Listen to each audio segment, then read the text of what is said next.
Muito bem-vindos a mais um Momento Economia com MBR. Nesse vídeo nós tratamos de temas complexos da economia de forma simples e rápida e hoje nós vamos falar sobre o Bitcoin, porque eu acredito no Bitcoin. Então eu gravei um vídeo fora aqui do meu estúdio, né, e falando um pouquinho sobre a história do dinheiro, como é que nós chegamos no Bitcoin e por que eu acredito que é mandatório você ter alguma coisa em Bitcoin, o quanto mais melhor, dentro do seu apetite à volatilidade que o ativo ainda tem, né? Ou seja, ao longo do tempo essa volatilidade tende a diminuir, mas hoje ainda está bastante volátil, então você tem que levar isso em consideração.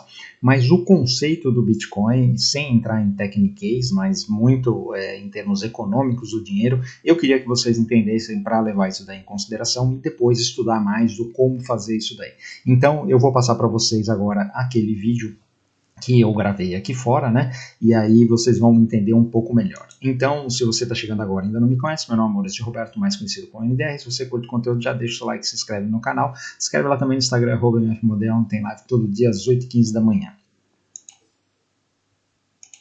Turma, hoje eu quero falar para vocês o porquê eu acredito no Bitcoin. Mas antes disso, eu preciso fazer aqui uma breve história do dinheiro, né? Para vocês entenderem como é que nós chegamos aí no Bitcoin e por que eu acredito nele.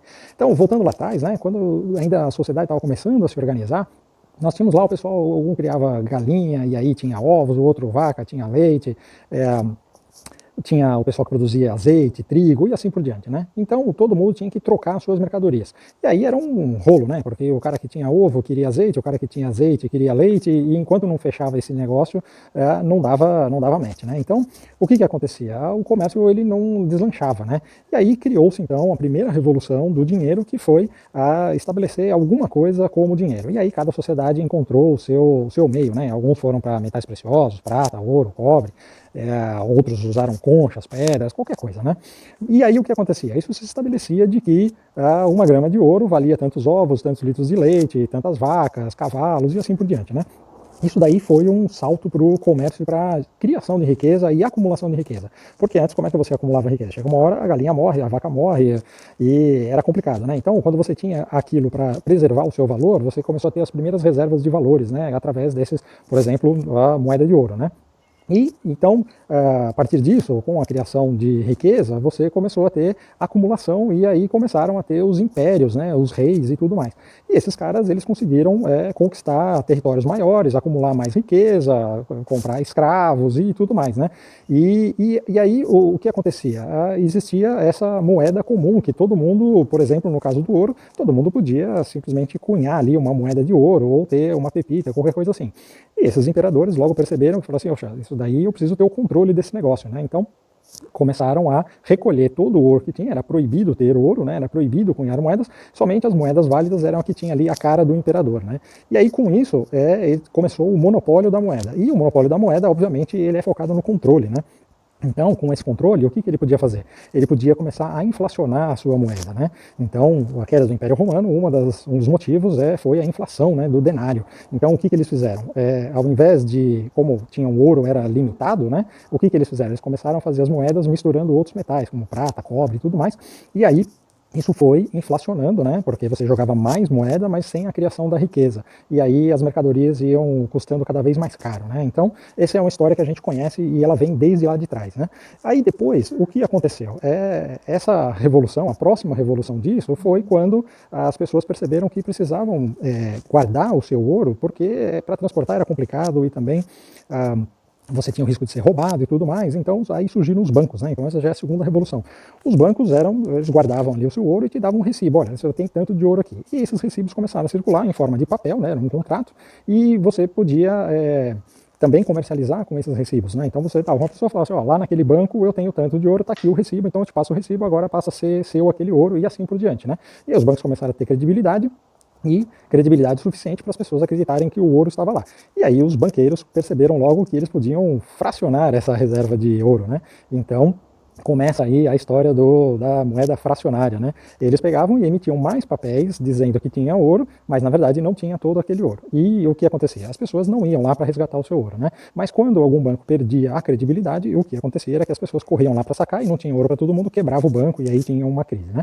Então Isso já lá atrás, né, já tinha essa história. E aí o que aconteceu? Quando os governos perceberam que isso daí era na verdade, uma concentração de poder, né? Então eles falaram, opa, quem vai agora emitir a moeda, né? Emitir esses recibos, né? Vai ser só o governo, né? Então não é os bancos que emitem, é o governo, né? E assim surgiram as notas de dinheiro, né? Então essa é a terceira revolução, onde o governo começa a monopolizar essas notas de dinheiro e ele que tinha a reserva de ouro, né? Obviamente distribuída em bancos e Banco Central e tudo mais, né? Mas com isso daí, os governos voltam a ter o poder, né, sobre a emissão de moeda e começam a proibir que outras instituições emitam moeda e a moeda circulante em cada país era só daquele emitida ali por aquele governo, né? Mas supostamente aquela moeda era, por exemplo, $20 valia uma onça Troy de ouro, né? Então estava escrito lá, olha só, essa moeda de $20 que eu estou emitindo aqui, ela equivale a 20, aliás, essa nota aqui de $20, ela equivale a uma onça Troy que está guardada aqui no Banco Central, né? E com o tempo, obviamente, principalmente no caso dos Estados Unidos, né, depois da Segunda Guerra Mundial, todo mundo começou a precisar de produto, né? A Europa estava destruída e os Estados Unidos fornecendo produto, e como é que a Europa ia pagar, né? A Europa, o Japão, como é que ia pagar pelas mercadorias? Ia pagar com ouro, né? Então, os Estados Unidos começou a ter quase que o monopólio da reserva de ouro, né? E ele mandava dólares para o mundo inteiro através de produtos e mercadorias, né? E o que aconteceu? Isso daí funcionou até que em 1971 o pessoal começou a perceber que tinha muito mais dólar circulando no mundo do que tinha de ouro em reservas, né? E começaram a falar, oh, me dá meu ouro aí, né? A França, principalmente, ó, quero meu ouro de volta, né? E aí o Nixon falou, olha, desculpa, mas não vai rolar, então acabou a paridade, o gold standard, né? Acabou com isso daí. E foi criado a terceira revolução aí, que é a moeda fiat, né? Ou seja, é uma moeda que é baseada 100% em confiança do governo, né? Então ela não tem lastro nenhum, o único lastro é a confiança do governo. E esse é o sistema que nós estamos funcionando até hoje. Obviamente, depois disso, teve mais uma revolução, que foi o dinheiro eletrônico, né, com os cartões de crédito. Então, o dinheiro de plástico surgiu, e aí ele passou a ser um dinheiro eletrônico, e aí você tinha, muito mais do que as moedas, você tinha, na verdade, uma dívida, né, que o banco tinha com você. Ou seja, quando você coloca o seu dinheiro lá no banco, você imagina que ele está guardando o seu dinheiro, mas na verdade ele não está guardando dinheiro, ele só te emite um recibo, que na verdade é o seu extrato, é um recibo dizendo aqui, olha, eu te devo tanto de dinheiro, que foi o que você depositou lá. Mas na verdade esse dinheiro não está lá, ele pega esse dinheiro, empresta para outras pessoas e tudo mais. Então, é a revolução que virou o dinheiro de livro contábil, né? Então é simplesmente contabilidade entre dinheiros que circulam entre governos, entre bancos e entre as pessoas, né? Então quando você vai comprar alguma coisa no supermercado, você passa lá o seu cartão de crédito, né? E fala, olha, eu prometo te pagar, né? E a hora que a transação é confirmada, o banco confirma lá, e é só através de promessas, né? E aí o que acontece? Como é que isso daí está evoluindo? Isso daí está evoluindo para um controle total do governo, né? Porque antes, quando você tinha a nota de dinheiro, você ainda podia ter a liberdade de usar o seu dinheiro como quisesse, né? E hoje em dia você praticamente não tem, porque toda transação que você faz eletrônica, ela é registrada e o governo fica sabendo, e ele pode controlar isso daí que você está fazendo, né? Então nós já tivemos exemplos aí, principalmente na pandemia, ou manifestações que aconteceram no Canadá, onde você vê que o autoritarismo ele vem na forma de congelamento de dinheiro e tirar a sua liberdade, né? E então o que acontece? Qual que é a quarta revolução? A quarta revolução é o dinheiro digital, né? O dinheiro digital foi a criação do Bitcoin. E o Bitcoin, ele preserva todos os benefícios lá do primeiro dinheiro que surgiu, que era o do ouro, né? Ou seja, você tem a legitimidade da moeda e você não depende de ninguém te falando, olha, esse dinheiro é seu ou não é seu. Isso daí está registrado lá com total transparência, todo mundo sabe que aquela carteira está lá. Obviamente você tem ainda o benefício da privacidade, porque ninguém sabe de quem é a carteira. Então se você tem as suas chaves, você é dono daquela carteira, está lá registrado de onde surgiu o dinheiro, de onde ele saiu, para onde ele foi, mas ninguém sabe de quem é. Então preserva, ela consegue ter transparência e mesmo assim preservar a sua liberdade e o seu anonimato, né? E aí o que acontece? Novamente, nós voltamos lá no Império Romano, da cunhagem da moeda com a cara do imperador, aonde os governos estão querendo fazer agora CBDCs, né? Que são as moedas digitais do Banco Central.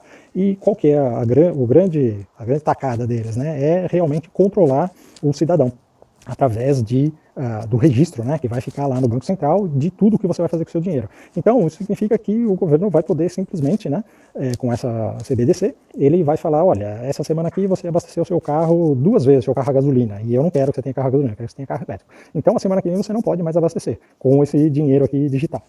Ou, se você não tomou vacina, você não pode usar seu dinheiro, vai ser congelado. Se você participou de uma manifestação contra o governo, o seu dinheiro também vai ser congelado. Então, realmente isso daí é muito perigoso. E quando você junta tudo isso, o Bitcoin ele é imbatível. Por quê? Ele volta às origens do dinheiro, onde você tem uma moeda que tem a preservação do valor, ela não é inflacionada, porque ninguém pode emitir, já está estabelecido o quanto de Bitcoin vai existir no mundo, e você não tem o controle do governo, você tem o seu dinheiro e ninguém pode mexer nele. Então, a valorização do Bitcoin, ela não é por um acaso, tá? Todo mundo, todas as instituições, o Bitcoin ele está vindo agora para institucionalidade financeira, né? Com os ETFs, os fundos, todo mundo investindo, empresas investindo em Bitcoin, não é à toa, é porque é um caminho sem volta. Agora, não acho que toda a revolução ela foi fácil. Cada um dos seus períodos ela teve gente que lutou contra e gente que lutou a favor, e sempre vence a melhor moeda, o melhor dinheiro e o que a sociedade mais gosta, né, e o que preserva mais a sua liberdade. Então é por isso que eu acredito no Bitcoin, acredito no projeto, e é por isso que eu acredito que ele vai continuar subindo, e ele vai ter uma volatilidade porque é uma moeda muito jovem e ainda tem muita luta, né? Ainda tem muita luta do governo contra o Bitcoin, querendo ou não. Mas a tendência no longo prazo é inevitável. O Bitcoin vai vencer. Então, turma, espero que vocês tenham gostado aí do vídeo, né? E se você ficou até aqui e curtiu, por favor, antes de ir embora, deixe o seu like. Se ainda não é inscrito, considere se inscrever no canal. Se inscreve lá também no Instagram, @inetmodé, para assistir as lives todo dia às 8h15 da manhã. Se quiser operar junto com a gente no método DX, tem link na descrição do vídeo.